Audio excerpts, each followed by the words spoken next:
सभी को जय मसीह की। एक बार फिर से हम क्राइस्ट मेथोडिस्ट चर्च के इस पॉडकास्ट सर्विस में आप सबका हम स्वागत करते हैं। और आज एक नए दृष्टांत के साथ हम लोग फिर से उपस्थित हैं। और आज हमारे साथ बातचीत करने के लिए हमारे साथ उपस्थित हैं क्राइस्ट मेथोडिस्ट चर्च बरेली के पास्टर इंचार्ज रेवरेंड सुनील के मसीह साहब। सर, आपका बहुत बहुत स्वागत करते हैं एक बार फिर से हमारे इस पॉडकास्ट सर्विस के अंदर। आज जो सर हम लोग बातचीत करेंगे जिस दृष्टांत के ऊपर, वो है गेहूं और जंगली बीज का, जो कि हमको मिलता है मत्ती 13:24 से 30 के अंदर। ये हमें वहाँ पे मिलता है ये दृष्टांत।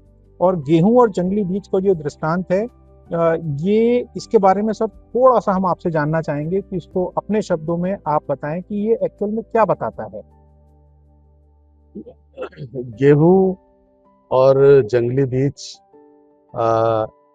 एक किसान का जिक्र है यहाँ पर, कि जिसने खेत में गेहूं को बोया, और जो खेत है वो ये संसार को दर्शाता है। और गेहूं जो है वो परमेश्वर का वचन है जी। और क्योंकि ये खेत वो संसार है जिसमें अच्छे लोग भी हैं और बुरे लोग भी हैं, और उसी में ही ये लोग आगे बढ़ते हैं जी। जिस तरह से गेहूं का बीज जब बोया गया, और उसके साथ साथ जंगली पौधे भी साथ साथ उगे जी। और खेत के मालिक ने कहा कि उन दोनों को बढ़ने दो साथ साथ, जबकि उनके जो सर्वेंट थे उन्होंने कहा कि हम इनको अलग अलग कर देते हैं, पर मालिक ने कहा कि नहीं, इनको साथ साथ बढ़ने दो। परमेश्वर का भी कहना यही है कि ये अच्छे लोग और बुरे लोग जो इस संसार में रहते हैं, जो संसार रूपी ये खेत है, इनको एक साथ ही बढ़ने दो, ताकि न्याय के दिन इनका फैसला हो कि अच्छे कौन है, बुरे कौन है, तो तब उनका न्याय हो जी। आपने बहुत अच्छी तरीके से इस चीज के बारे में बताया। और एक बात जैसे हम लोग भी देखते हैं, आपने बताया कि ये जो खेत है ये एक संसार की तरह इसको दिखाया गया है। और जब हम देखते हैं कि इस संसार के अंदर ही अच्छे और बुरे सभी लोग साथ साथ रहते हैं। और एक बात और भी है कि धूप जो आती है वो भी सबके लिए आती है, हवा जो है वो भी सबके लिए है, और बारिश भी सभी के ऊपर होती है। तो प्रभु ने इस चीज को भी बड़े अच्छी तरीके से करके रखा है कि वो इन सबको पालता पोसता वही है। तो ये आपने बिल्कुल सही बात बताई कि इसी संसार में रह करके ही हमें इनके साथ ही साथ बढ़ते हैं, फलते हैं, फूलते हैं। एक और सवाल मैं आपसे पूछना चाहूंगा इसी के अंदर कि क्या ये दृष्टांत हमें धैर्य रखने की शिक्षा भी देता है? ये दृष्टांत हमें धैर्य रखने की शिक्षा तो जरूर देता है जी। क्योंकि जब परमेश्वर ने कहा कि दोनों को बढ़ने दो साथ साथ, तो वहां पर ये धैर्य को दिखाता है कि परमेश्वर भी देखना चाहता है कि किस हद तक ये व्यक्ति बुरा हो सकता है और किस हद तक ये व्यक्ति अच्छा, या इस पे बुराई का असर कितना हो सकता है जी। तो इसलिए वो चाहता है कि दोनों साथ साथ बढ़े। एक और जिक्र हमें बाइबल में मिलता है कि जब अब्राहम ने परमेश्वर ने अब्राहम से कहा कि उसको नगर को मैं नाश करना चाहता हूँ, और अब्राहम क्योंकि प्रार्थना करने वाला था, तो अब्राहम ने परमेश्वर से कहा कि क्या उसमें अगर 50 लोग होंगे तब भी नाश कर देगा, फिर बाद में 20 लोग होंगे तब भी नाश कर देगा, फिर लास्ट में उसने कहा अगर 10 लोग होंगे तो उसके बाद भी तू नाश कर देगा। तो परमेश्वर ने कहा कि अगर 10 लोग भी वहां होंगे तब भी मैं उन्हें छोड़ दूंगा, लेकिन वहां विश्वासी 10 भी नहीं थे। 10 भी नहीं। तो परमेश्वर तो चाहता है कि लोगों को पूरा मौका दे, कि उनको पूरा समय मिले, पश्चाताप करें और वो वापस लौट आए। जैसे नीनवे शहर पूरा का पूरा नाश करना चाहता था, लेकिन जब उन्होंने पश्चाताप किया तो परमेश्वर ने पूरे नगर को माफ कर दिया। तो ऐसा ही हम देखते हैं कि परमेश्वर हमारे धैर्य को भी देखता है, और परमेश्वर भी धैर्य रखे हुआ है जी। तो इसलिए वो धैर्य जो है ये भी बहुत जरूरी है। जी जी, आपने बहुत अच्छी तरीके से इस चीज़ के बारे में बताया। और इसी में से जब हम ऐसे इन बीजों के बारे में बातचीत कर रहे हैं, जो कि जंगली बीज के साथ ही बढ़ रहे हैं, फल फूल रहे हैं, तो इसमें एक और सवाल आता है कि क्या कई बार ऐसा भी हम देखते हैं कि दूसरों का न्याय करने में क्या हम कई बार जल्दी कर देते हैं क्या? ऐसा तो एक मनुष्य के लिए तो ये संभव है जी कि हम बहुत जल्दी किसी के लिए अपने मन में कोई विचार बना लेते हैं और उसके बाहरी रूप को देख के, बाहरी बातों को देखकर हम लोग उसको जज करने लगते हैं।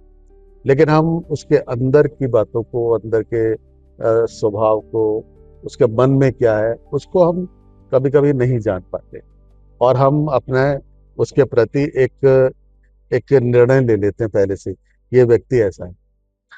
पर परमेश्वर की तरफ अगर हम देखते हैं तो परमेश्वर ऊपरी हिस्से को नहीं देखता है, जी दिखावे को नहीं देखता है, पर वो मन को जांचता है और उसी से ही वो डिसाइड करता है कि मनुष्य कैसा है और इसका जीवन कैसा है। जी। तो इसमें जिस तरीके से आपने इस चीज़ के बारे में बहुत अच्छी तरीके से बताया हमें कि परमेश्वर जो है वो हृदय को देखने वाला हमारा परमेश्वर है।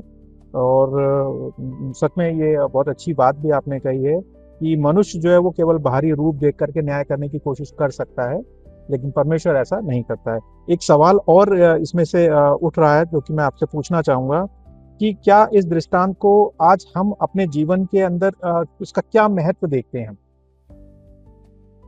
हाँ, हमारे जीवन में इस दृष्टांत का बहुत महत्व है कि परमेश्वर ने जो बीज बोया, जो वचन को बोया, कि हम कहाँ तक उसका उपयोग कर रहे हैं। बीज बोया गया तो वो जमीन पर अंदर गया और फिर वहां से पेड़ का रूप लिया, एक पौधे का रूप लिया, फिर फल लिया। तो परमेश्वर का वचन और जो जो बीज के रूप में तो है, और वो हम लोग हैं जी कि हम कितने उसके वचन के लिए फलवंत होते हैं, हम कितना दूसरों को उसका वचन शेयर करते हैं, बताते हैं, अच्छाइयों को बताते हैं। तो ये हमारी भी जिम्मेदारी है कि हम जब इस संसार में हैं जी और अच्छे और बुरे लोगों के साथ हम भी बढ़ रहे हैं, पर हम क्या उनका अनुसरण तो नहीं कर रहे? क्या परमेश्वर के वचन के अनुसार ही हम उसमें बढ़ रहे हैं, या परमेश्वर का वचन उसमें मजबूत हो रहा है हमारे जीवनों में कि नहीं, और कितना हम दूसरों के साथ उसको शेयर कर रहे हैं? जी तो ये हमारे लिए भी बहुत जरूरी है और जिस समाज में हम रहते हैं हम उनके लिए भी इस वचन को जरूर वहां तक पहुंचाएं और उनको बताएं कि जिस समाज में हम रहते हैं, जिस संसार में हम रहते हैं, परीक्षाएं हैं, परेशानियां हैं, मुसीबतें हैं, क्योंकि जो जंगली पौधे हैं वो भी अच्छों के साथ ही है। वो इसी के ही साथ हैं। जी और उसका उदाहरण हम ये भी ले सकते हैं कि जब हम उनके साथ बढ़ रहे हैं तो ये बुराइयां भी हमारे आसपास ही हैं, हमें उसके साथ ही आगे बढ़ना है। जी तो परमेश्वर के वचन को, उसके बीज को अपने में बढ़ाना है और जड़ को मजबूत करना है। जी बहुत अच्छी तरीके से आपने इसको एक्सप्लेन कर दिया कि इसी संसार में अच्छे भी हैं, बुरे भी हैं,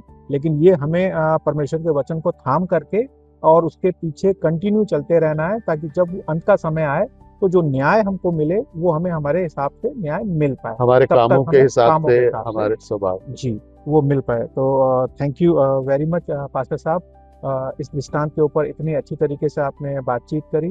अब मैं चाहूँगा कि आप प्रार्थना करें हमारे सभी लोगों के लिए कि जो इस संसार के अंदर ही रह रहे हैं, लेकिन अच्छे भी उनके सामने हैं, बुरे भी उनके सामने हैं। तो ऐसे वक्त में वो अपने विश्वास को थामे रहें और मजबूती के साथ प्रभु के साथ आगे बढ़ते चलें। जी प्रार्थना करेंगे।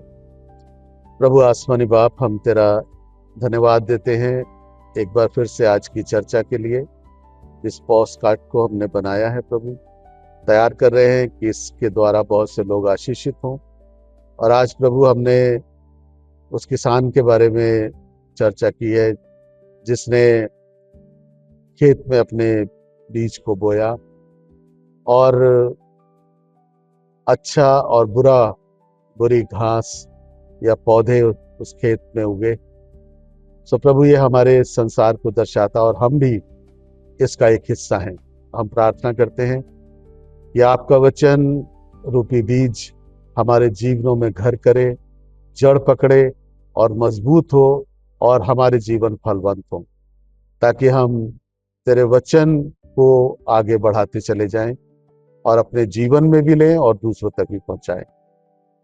हर तरह से प्रभु आप हम सबकी मदद करें, आपके मीठे नाम से मांगते हैं, आमीन। आमीन। थैंक यू पास्टर साहब, अच्छे तरीके से आपने हमारे उन सारे सवालों के जवाब दिए और मैं सभी का बहुत बहुत धन्यवाद करता हूं जो हमारे साथ बने हुए हैं। आगे के नए एक दूसरे पॉडकास्ट में भी हम आगे मिलेंगे ऐसे ही इन्हीं सवालों के साथ। सबको जय मसीह। जय मसीह।